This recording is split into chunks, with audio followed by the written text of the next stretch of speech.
کوکمون دو سول ره هست. سیم اول برابر با سی انگلیسی در تیونر کوک شده.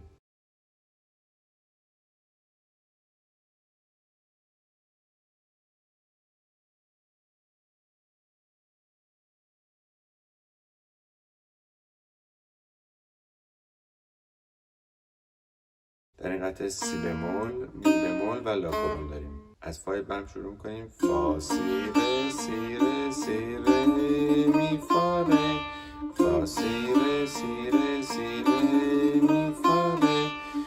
فا انگوش دوم فا فا می به کار میشه. فا می سول فا می ره دو، می ره فا می ره دو سی، دو ره می فا می ره دو ره می ره، فا سی ره سی ره سی ره می فا ره، فا سی ره سی ره سی ره می فا ره. سکوت فا فا می فا.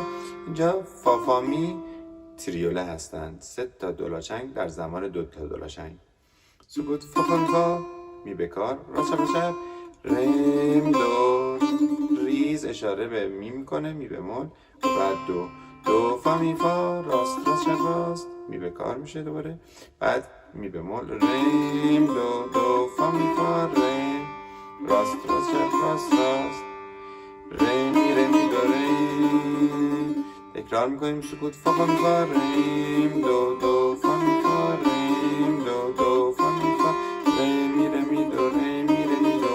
خورد دوم راست راست چپ راست چپ راست راست چپ راست چپ ری ری می فره دو سی دو ریم دو سی لا سی دور سی لا سول لا سول سول سول فا سول لا سی دو ری دو سی دو ری می راست چپ راست چپ راست چپ راست چپ راست چپ راست چپ ری می فره دو سی دو ریم دو سی لا سی دور سی لا سول لا سول سول.